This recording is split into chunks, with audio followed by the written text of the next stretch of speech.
Welcome to the 53rd episode of News Dump, brought to you by Summit Funding, where we run through the hottest topics in the Lewis County news scene and discuss. I'm Chronicle Associate Editor Aaron VanTuyl, joined as always by Editor-in-Chief and the hangriest man in town, Eric Schwartz, and our number one boy, Luke Kilgore. Hold on. I don't even want to be here. Eric, can I give one piece of podcasting advice? Yes. Never groan immediately after the sponsor name, huh? Yeah. Okay, I would like to apologize. Good luck getting a I was home loan. groaning at Aaron VanTuyl, not Summit Funding, who I have the utmost respect for. That's better. 53rd episode of the News Dump, sponsored by Summit Funding. I'm so sorry. Can we just move on from here? We'll cut this in post. We love you, Jason. We won't. We won't. It's Monday, June 28th, and hey, guys. Hot enough for you? Hotter than hell. Yeah. How hot is it? It's so hot that any conversation you have with anyone starts with, man, it's hot. It is very hot. It's so hot, I saw Eric Schwartz wearing shorts yesterday. Oh, wow. It is something that's not seen very often. It's so hot that every time I walk outside, I imagine that Dave Chappelle playing Rick James is smacking me in the face with heat. It's so hot that I considered buying some 5-inch inseam shorts for daily wear. Fair enough. It is extremely hot out there. I hope you are all staying cool and not, not lighting anything on fire or sweating too profusely. So today was literally the hottest day in Chehalis, like Lewis County history. Yeah, I think so. Yeah. Mm-hmm. Yeah. Today. Isn't that insane? Well, at least in recorded history, but that's still like, what, 70, It will be 80 surpassed when the Luke Kilgore bachelor party hits, though. That will be the hottest day in Chehalis. The hot. You assume my bachelor party's going to be in Chehalis, you dog. In the newsroom today, reporter Isabel Vanderstoop was just amused by the heat, and at one point she walked outside just to stand in it, and then came back in and was like, yeah, it's really hot, but I kind of like it. She's a true scientist. It was weird. So I thought we should have a competition where everyone in the newsroom goes out and you just stand there, and whoever comes in first or last loses. Who do you think would win this competition? I don't like Roseanne's odds in this. No, and I don't like myself or Eric Trent both wore jeans to work today. Eric is a cold weather name. Yeah, so I think we're both out as well. Isabel might be the winner on that one. Yeah, probably. Although I could see Claudia competing just like out of spite. Yeah. Or Justina Thompson, she could do pretty well. Yeah. All right, shall we get to some news, Either fellas? that or Eric tell us why he's so hangry. No, let's just move it along. It's hot. Right. I'm hungry. I don't want to do this podcast. But here I am. Our first story, Nice. You can sit this one out if you'd like, Schwartz. Okay. Centralia Mayor Sue Lund eviscerated by Chronicle editor. That's not true. Centralia Mayor Sue Lund read a statement at last week's city council meeting apologizing on behalf of the Chronicle for printing what she told a reporter. She called the questions the reporter asked her intimidating and annoying, which anybody who's ever been interviewed by anyone could relate to, I'm sure. At least the annoying part. Yeah, I've interviewed Bob Woolen many times, and I feel like every single one of them, he would have referred to me as intimidating and, annoying. No, yeah, not intimidating. Just annoying. The Just first annoying. one is definitely a fallacy. Maybe also weak. Yeah, definitely. The opposite of intimidating. Hang up the phone, you pansy. Anyway, advice for Sue Lund. You know how to make sure people don't forget you compared pride flags to white supremacist flags? Talk about it at the next city council meeting. Way to keep it in the news cycle. So anyway, there was no public comment all at the learning meeting. here. And DJ Pageviews himself Wah, wah, wah. was quoted in the story. This is a quote from Eric Schwartz. Well, it's kind of the mayor to offer an apology on our behalf. It's wholly unnecessary. The reporter reached out to multiple city halls, and all but Lund were happy to address the topic. It's unfortunate that the mayor hung up on the reporter after a few minutes of the same simple questioning that others offered thoughtful answers to.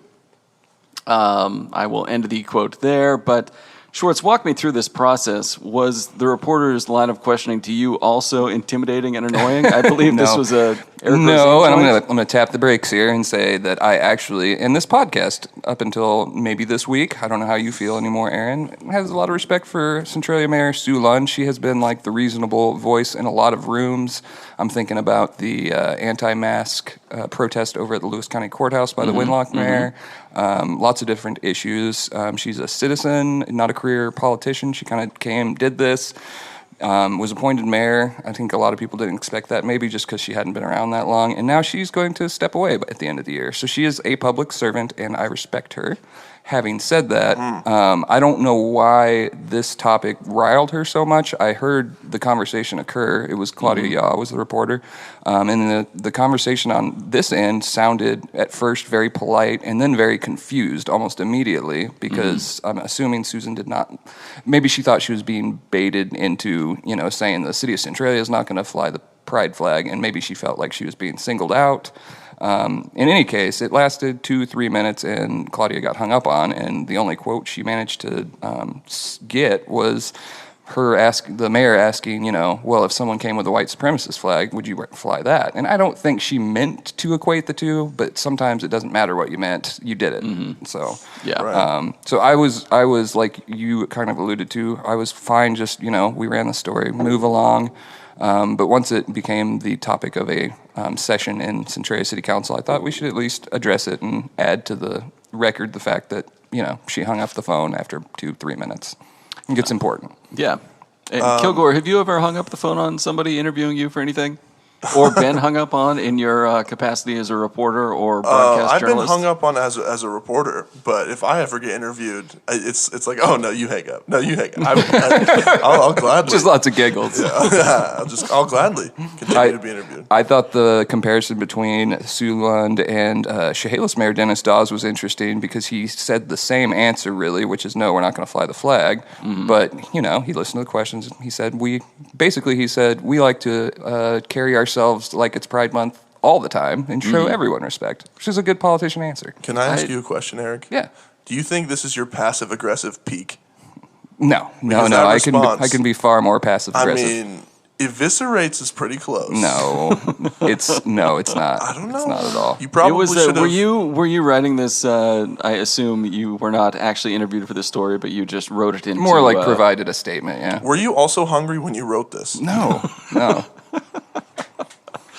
All right, Because you should have prefaced this with "protect your neck, Sue," and then immediately. No. You should not have prefaced it with that, especially not in the story. No, not this day and age. No, not at all.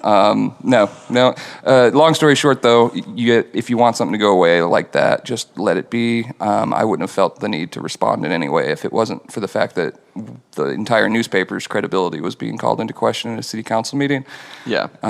Even then, though, a lot more people are going to read it in the Chronicle than they are going to watch a city council meeting. So it's entirely possible it would have just gone away. You defended it with valor, though. Yeah, great work. Great work by you. Yeah. 10 journalism points. I now have 10 journalism points. Yes, congratulations. In other City of Centralia news, the City of Centralia considers closing splash pad over concerns about kids dumping soap. So basically, kids are taking dish soap down to the splash pad and just dumping her right in there. Which Those rascals. those little rascals. They just want bubble baths all the time. Is it just for bubble baths, or is it so they can slide across the cement? I think it's mostly bubbles, but also sliding. And, Really, any plus they get out of it is just gravy. I mean, what kind of fun cannot be made more fun by just dumping some soap on yourself and frolicking with your bros, eh, Kilgore? Tell you what, That's if you right. guys want to, Bros weekends. I will go shirtless with you two after this podcast over to the splash pad, grab some soap. Grab some We can test Dawn. this out. Check back next week. Well, you buy some Dawn, it goes towards the animals, and then we're just sliding in the name of You've fallen for soap propaganda, Yes, Kilgore. Yes. Well, So the greenwashing was successful.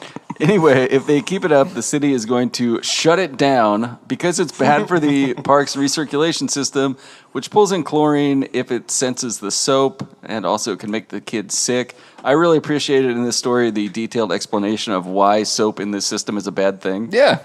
Emily Fitzgerald did a good job with Had that. to ask somebody. Yeah. So, what's your suggestion? How do we fix this soap issue? I thought it was interesting the sensors in the sprinkler system also pick up urine. So that's good.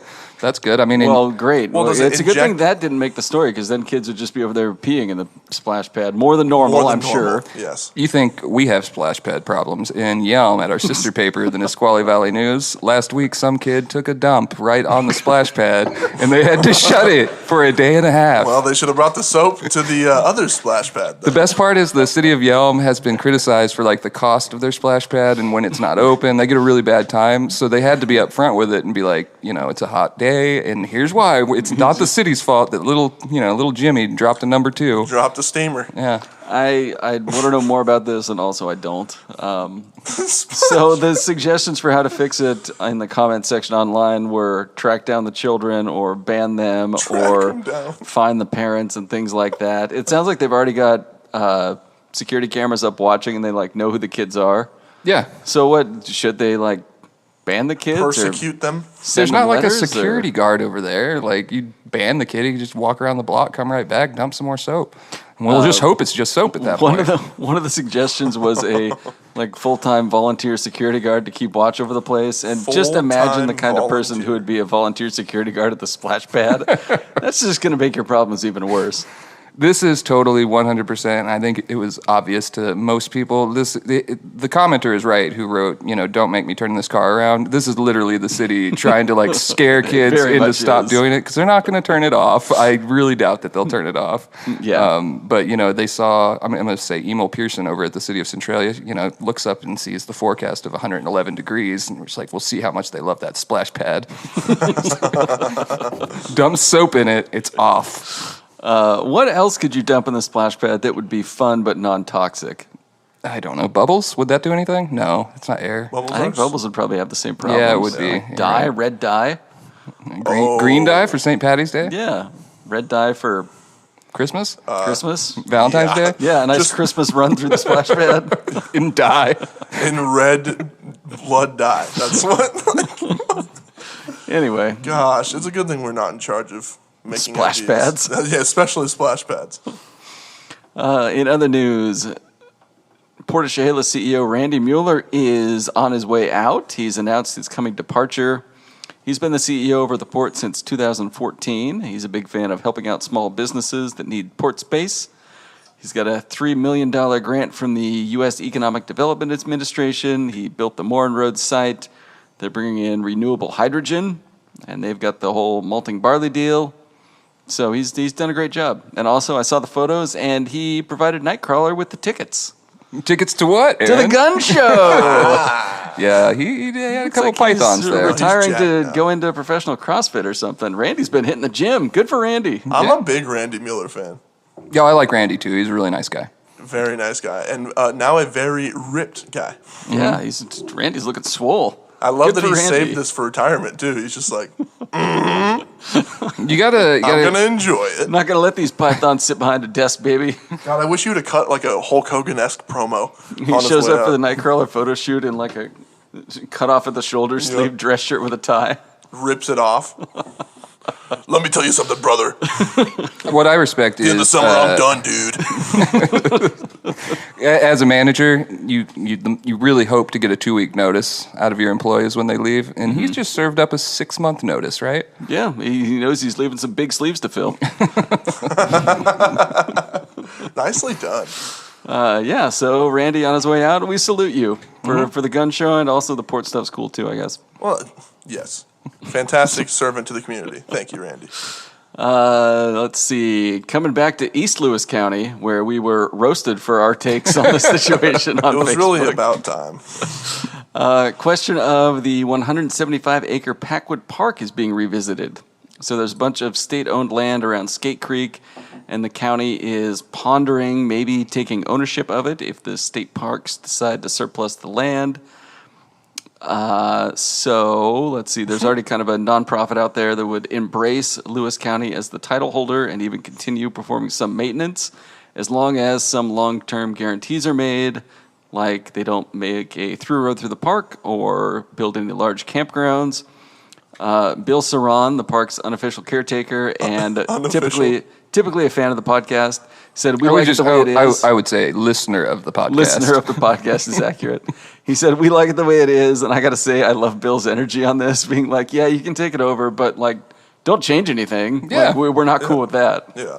No, this is like a hidden gem that I think up until, I believe it was Bill that talked to a former reporter, one of our former reporters, and got him out there to write the story on it. Before that, I don't think anybody in this building even knew about this state park. It was a true local treasure, so I get why he wouldn't want that to be changed in any way. I also really appreciate unofficial caretaker. Yeah, it's a good title to have. He just took the mantle. He took the role. He just likes hanging out in the park and taking care of it, man. That's right. Anyway, the county. He's also a member of the Gifford Pinchot Trash Force that we wrote about recently. That walks around and picks up garbage, cleans stuff up. So does a lot of good out there. I like his vibe.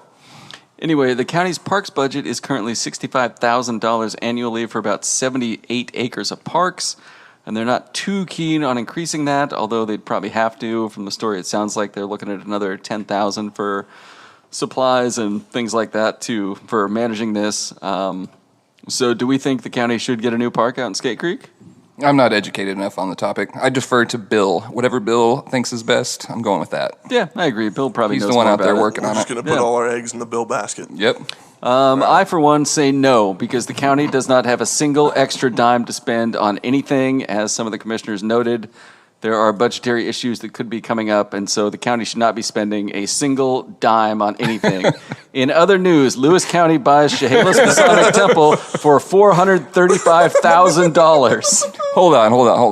That was one of the great segues of news dump history, but we got to make this personal for a minute. There's a certain member of this podcast who volunteered himself to be a caretaker of a county park. I did, yes. This is Aaron of Schaefer Park. We ran a news brief from Claudia because they said they're looking for a caretaker. Mr. VanTuyl here has neighboring property to the park. I do, indeed. Volunteered his services, I or at called least and emailed the suggested. Beacon Parks Department. No one called, and they still don't have a caretaker. They have not reached out to me. It would be too much of a stretch for me to walk to the lower field and take the trail into the park, which neighbors my homestead.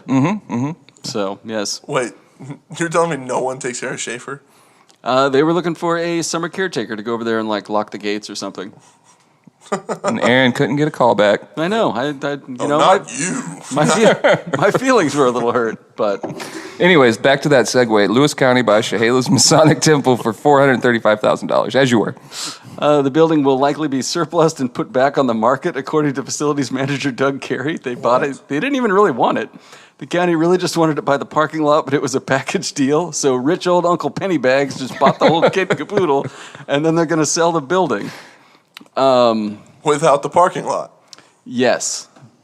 They All bought right. the whole thing, and they're going to just cordon off the parking lot and make it county parking, and then put the old Masonic Temple back on the market. You know what you could do with that building? You could put a newspaper in it. Yeah. That'd be Great a perfect- location, right between the courthouse and the Silver Agency. Close to downtown Chehalis. Motives. It's going to be surplused out. It'll go for a song. Plus, there's the mysticism of an old Masonic temple. Ooh.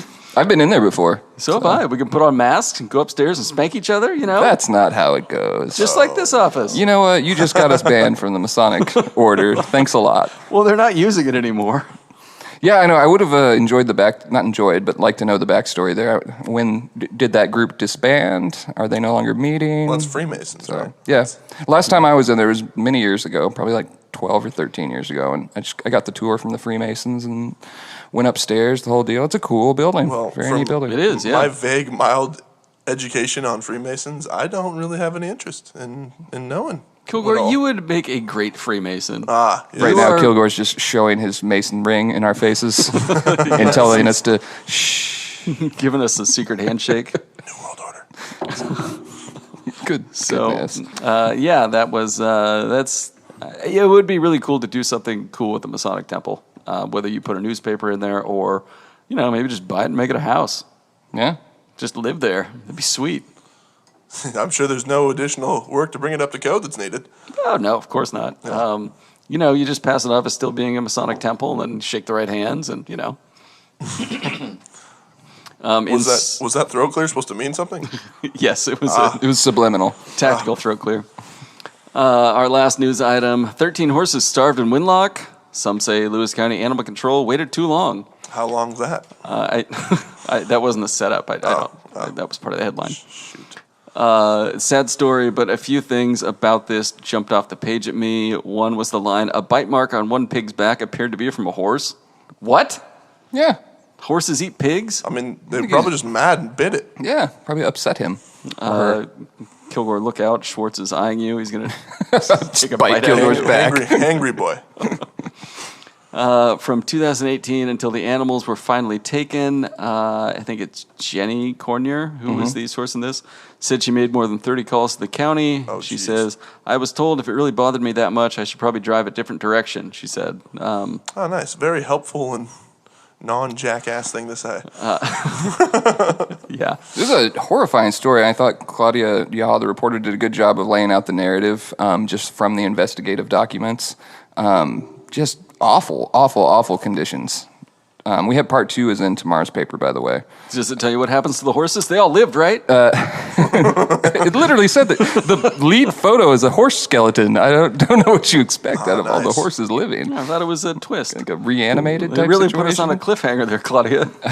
No, I mean, the idea was, I guess, the Lewis County Animal Control has long had the approach of trying to bring people into compliance, and that can kind of stretch over long periods of time, leaving notices before you actually try to, like, build a felony case, which is what happened in this situation.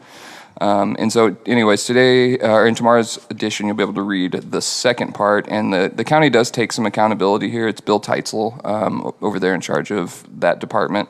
And he basically says, maybe we should have moved a little faster in this case, and it might lead to some positive changes. But I think Claudia did a good job of going back and finding something that's not necessarily fresh, but maybe that we overlooked, kind of just reported it more as like a crime story than going back and actually looking at the documents and seeing it. So, anyways, it's good, and we'll have the final installment in Thursday's edition. So the reasoning, and possibly kind of an excuse, was that they just kept waiting and waiting to build a bigger case? Not even that. It's just that, I mean, there's a mentality, I think, in Lewis County and many rural areas where if maybe someone's struggling to, like, take care of their animals, it's not necessarily that they're a bad person or that they're violating laws. Maybe you can't prove that, so you try to bring them into compliance, which, I mean, that's kind of the equivalent of taking a drunk driver out to the Waffle House and pouring some coffee and getting them all sobered up. Plus, I mean, if you bring down the full force of the law or whatever on them, you're going to have to confiscate the animals. And, like, that's getting a whole bunch of horses out of a place it's difficult. Where do you put them? What do you do with them? How do you take them? How do you get the manpower to physically just load them all onto trailers and all that? So, it's like this is that from part today's story. Cornier says you had everything right then and there, and to take those horses out of there, but they sat another year and suffered. And then Claudia wrote, it's true. According to Bill Teitzel, a county public health supervisor, the county likely could have acted solely on what Hornberg was seeing there. But with neglect cases, the goal is to educate the owner, Teitzel said. It's the same strategy local code enforcement personnel take with residents across the county, and in some ways, it's a judgment call. So, anyways. Residents across, but that's not with living things usually, is it? Yeah. Speaking of living things, guys. Okay. Kilgore, what's your housing situation look like? My housing situation? Yeah, you've got a long, like, renting history, right? You're a big-time renter. Big renter. Big time. You ever had any landlords you wish you could just, like, bail on, just not pay them anymore? Specifically, one, and it was you, but yes. Oh, well, yes. well, what's your worst landlord experience? They do anything really mean to you? Am I allowed to share what you've done on it? Well, let's not. They tell you, like, don't raise ferrets in the bathtub, that kind of thing. Oh, sure. They frown on you keeping rats in general around the house. How do you know this? Leaving empty pizza boxes out, peeing in the sink. I know how you know that. Hosting backyard wrestling matches in the front yard. That's just Wednesday, buddy. Getting written warnings all the time for letting your bros sleep over after Thirsty Thursdays. I thought that was in the contract. Not fixing your toilet after your buddy Kyle upper decks you. Yeah, well, that's an annual thing. I don't know why they wouldn't fix that. What if I could tell you could be your own landlord? What? Yeah, I'd be no more landlords, even ever. You of all people could own your own home. How would you respond to that? No way. You know what? How, Aaron? You don't have to shout. The one time you talk into the mic. Call your good buddy Jasek over at Summit Funding. I know Jasek. They're the home loan experts. Yeah. Yeah. I've heard Jasek? He's okay, right? I mean, he's on the up and up, if you ask me. He's pretty easy to work with? Yeah, I'd say so. And he would get you the best home loan situation. And I hear, you know what? I actually hear rates are really good right now. Are they really? Yeah. Even for a man like yourself. Even for a man like me, of ill repute. That's right. If you are in the market for a home loan, call Summit Funding. Talk to Jason Gillespie. He's located over at 1616 South Gold Street in Centralia. His office number, 360-330-4037. You can also email him at GillespieTeam, GILLISPIE team at summitfunding.net. Check him out online, summitfunding.net. What if I only do business over fax? You can also fax. You know what? You can fax him. Just send him a fax to say hello. 360-205-4099. That's his fax number. Wow. That's great. I know. Kilgore, you gonna fax Jacek later? Send him a little hi. How you doing? Right now. That's awesome. Send Jacek a fax. Proud sponsor of this fine podcast, Summit Funding, the home loan experts. Check them out. Where were we in the? Is it time for Tales from the Takes I think page? it's time for Tales from the Takes. You kind of just flew into that, and Although, I had break for ad. Why'd you take the written on slope there. story off? Schwartz did a hard pass on it. yeah, we got one pass. Yeah. But we need to at least get into it before you say pass. You gotta say pass on the air. No, it was a. I don't even know what story you're talking talking about. It's been passed. That one seemed It's great. highly unlikely that there will ever be a swope story discussed on this podcast. I'm just kidding. Tales from the Takes page. Michael Wager commentary. Inslee's renter's eviction ban extension is unfair to landlords. I was a little surprised. Michael writes a whole column about landlords and living situations. Not one mention of his sweet lakeside party palace. Not the house on the hill. Nope, his sick hillside mansion overlooking a lake, baby, where he lives. The one comment that stuck out to me, why does the state give money to the renters and not the landlords? If it truly is to cover rent, why not direct payments to landlords through September 30th? Good question. I don't know. No, I think it's a fantastic question. Yeah. There seems to be like two sides on this debate. One side, we'll think of it in Facebook reaction emojis. Like if there's a landlord that comes out and says, "This sucks for me too," like I'm not getting any money in. Angry. You're gonna get angry, and then you're gonna get a lot of laughing. Like it's so hilarious that this landlord is just. Those are the screwed. two. Yeah. Those are the But two. with his column too, it was like the talk among some of our proofers. I won't name any names. It was like he used the example of a woman that had a couple properties and a house here, and then a home out on the beach. And his column is like eventually says, she might have to sell that home on the beach. And so the reactions I was hearing from many were just like, "Oh, boo-hoo! You have to sell one of your 5 houses." Mm-hmm. But I mean, I don't know. I think that's you're pitting people against each other, and like everyone's facing losses in that situation. It's tough. It is, and it does sound like there's a lot of federal funding coming in that'll cover back rents for the most part. Mm-hmm. It'll be interesting to see what happens with that. They've announced that? Yeah, they've announced that. Well, what are we freaking out about? Are you? I think this is the idea of if you give the money like to the renters, like directly to them, where's the guarantee that money's actually going to then go, or That's they true. just move out of that house, they have all this money, they can move in somewhere else. I don't really know the facts, so I could be Tune in for the welfare column next week. Kilgore, you seem surprised there. Are you thinking of walking back your statements on landlords from Not our a previous chance. ads? Not a chance. And Brian Mitke commentary, considering life in Lewis County after the plague. So Mitke wanted to go to Egg Days in Winlock and Sweet Days in Rochester, but he was busy hitting his own festival cycle by attending the first Seminary Hill Nature Area public event in over a year. And It's a bird walk. A bird walk. Oh, my God. And then went downtown to the Juneteenth event at George Washington Park, and then he went to the new Pine Street Plaza. And you know what? Mickey, he thought they were all great. Mm-hmm. Mm. They were all great. They were all great. I mean, I can't speak for the bird walk, but it sounds very pleasant. I can also see Mitke looking at his calendar and realizing that all 5 of these things occur on the same day and just sweating bullets. Exactly. Just sweat pouring down his face. Just murmurs, "Oh boy." It's going to be a doozy. We love good him. stuff by We love Mitke. him. Anything else you want to throw into Tales from the Takes page? No, I don't think so. I think that's a good representation of our stuff from this week. There's another Mike Rowe tribute. This one from John McCroskey. Mm-hmm. Lots of history there. Let's glance here. We got a good column. I know this isn't the part where I pitch the next edition, but Julie McDonald wrote an interesting column tomorrow about an airmail plane downed in Unalaska from like the 1932. It wasn't from like yesterday. No. about Interesting to say, how have I detail in not her heard? column, though, is it was never reported in any newspaper. It was like a plane crash in 1932, and no one reported on it. So Well, nobody knew shameful how. There's Chronicle. only like 3 planes in 1932. We've got some other stuff going on There was right like now. Lindbergh and probably like a guy in France, and then this plane. Got and some Amelia other stuff Earhart. going on right then. Yeah, a good reminder if you're a Chronicle reader to definitely check out chronline.com frequently, because there's been a lot of commentaries lately that haven't fit in the paper. Jim Camden over at the Spokesman Review had a hot one. Matt Shea still hasn't paid to clean olive oil off the Capitol steps.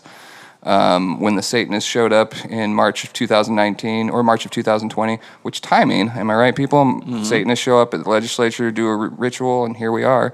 Uh-huh. He countered it by he was pouring holy oil on the steps, and he's got to pay like $4,500. It ruined the sandstone. Ah, what? So, but he hasn't come back to pay for it yet. So Shocking. That's Hilarious. He seemed like such an honorable guy. Hilarious. that's a chronline.com exclusive, and yeah, that's about it. There's more stuff. There was also a Dr. John McCurry column at Amasi Rock. Yeah, out of Basically, Morton. like, get the vaccine, and then the commenters on Facebook were all like, "LOL, no." Great Yeah, stuff. I salute everyone that's still taking time and effort, like Dr. McCurry did, to write a very thoughtful and long commentary. Suggesting that people get the vaccine, because it's like I think at this point most people have decided. Yeah. People's Champion of the Week. I have one suggestion. Do you have any you would like to No, offer yours up is beforehand? good. Let that one be it. Daniel Meyer, Glory. 14-year-old Adna boy, caught a monstrous largemouth bass last week at Fort Borse Park Pond, Wait, what? clocking in at 10.19 pounds. The state record is 12.53 pounds. He did not catch a bass at Fort Borse That's Park. that was exactly what a 10.9. lot of people said, but look at that bad boy. Yeah, there it is. Picture. Holy crap. They don't even stock bass in that pond, so Yeah, that's it's why How it's so old impressive. is that thing? yeah, it's Well, it's 14. His name's Daniel.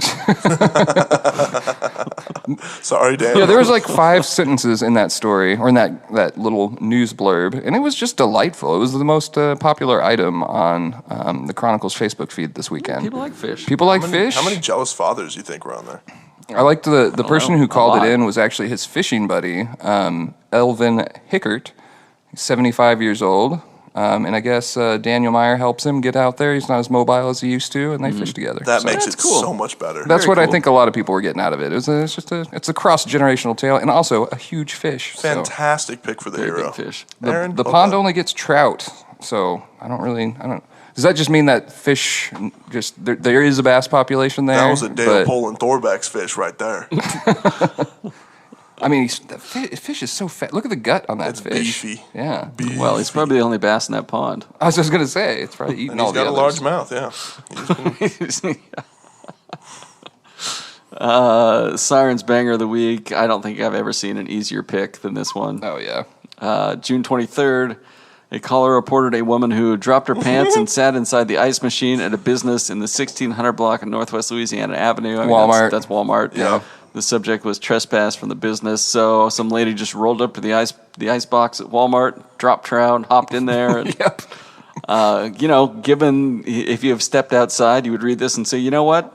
True hero. I Honestly, guess but they had to this- throw out all the ice though.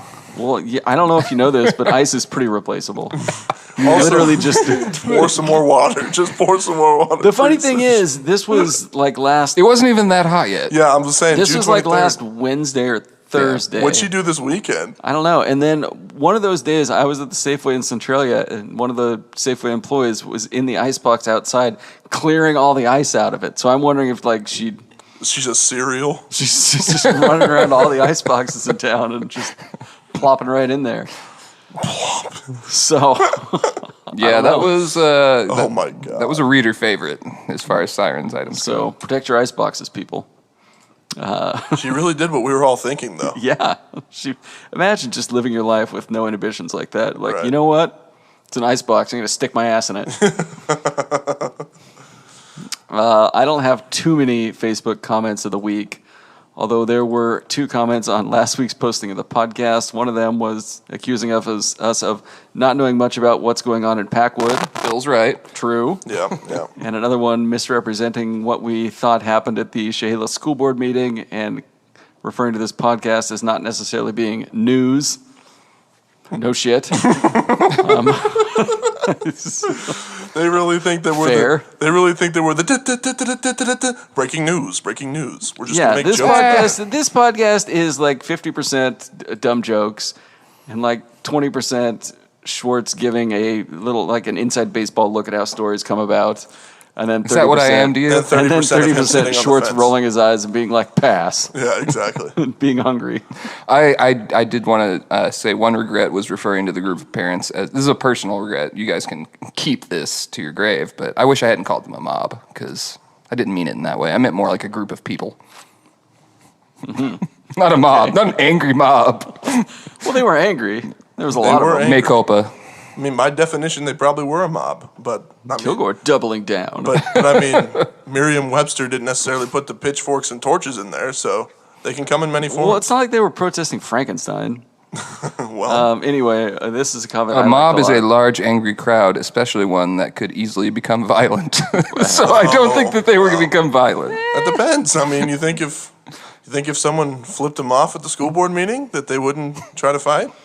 Just see a member of that school board flipping off the crowd. I mean, it depends what situation you put them in. All right.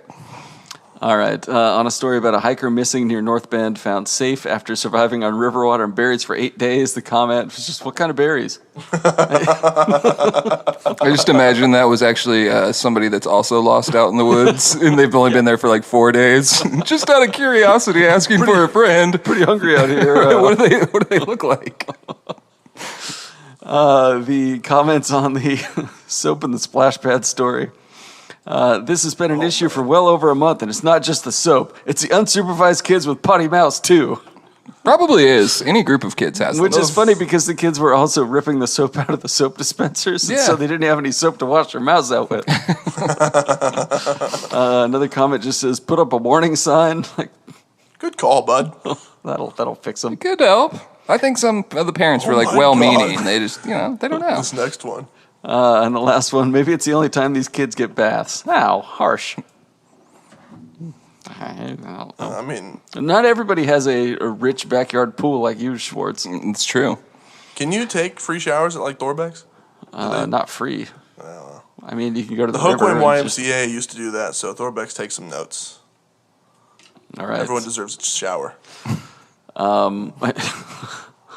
It is true, though. Any group of kids, like a large group like that, if it's a park, there's always going to be some of the kids that are unsupervised. Doesn't necessarily mean the parents are bad. Doesn't mean the kids are bad. Kids are kids. But potty yeah, mouths it's are true. clogging up the As pipes. a parent, you do get frustrated with the ones whose parents aren't there sometimes because they can't act right. I feel like you're looking directly But at me when you say that. it's not exclusive to the splash pad, however.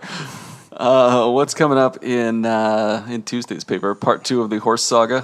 Part 2 of the horse animal cruelty saga. Could you refer to the farm in Winlock as the Swamp of Sadness? Sure, I can do that. It's a never-ending story reference. We've got the Chronicles 2021 All-Area Boys Basketball Team. Oh, who's the MVP? Carter McCoy from WF. Carter? Carter Is it McCoy from Claudia? WF West, yeah. Yeah. Crawler ran out to a fire in rural Chehalis today. We heard one person got burned. We'll have updates on that, cronline.com, but it won't be in the paper. Second phase of China Creek Project. We've got the Ride the Willapa event went on over the weekend. Lots of good stuff. Good paper. All right. Kilgore, anything you want to add before we sign off? This is a lot of fun. I just appreciate you guys having me on. But yeah, go see Jason Gillespie and own a house. And I love you. All right. Thanks. We love you too. Are we talking to us or the listeners? That's the best part. I thought he was talking to Summit. No, the listeners. You're all loved. And you guys are all right too. Well, I love you too. To everybody. Can we just end this? Jeez. We got to get over to the splash pad. And eat something if you're Eric Schwartz. Thanks for listening. You can rate and review and subscribe on Apple Podcasts, and you can also find us on Spotify. Thank you for listening. Good night. Bye-bye.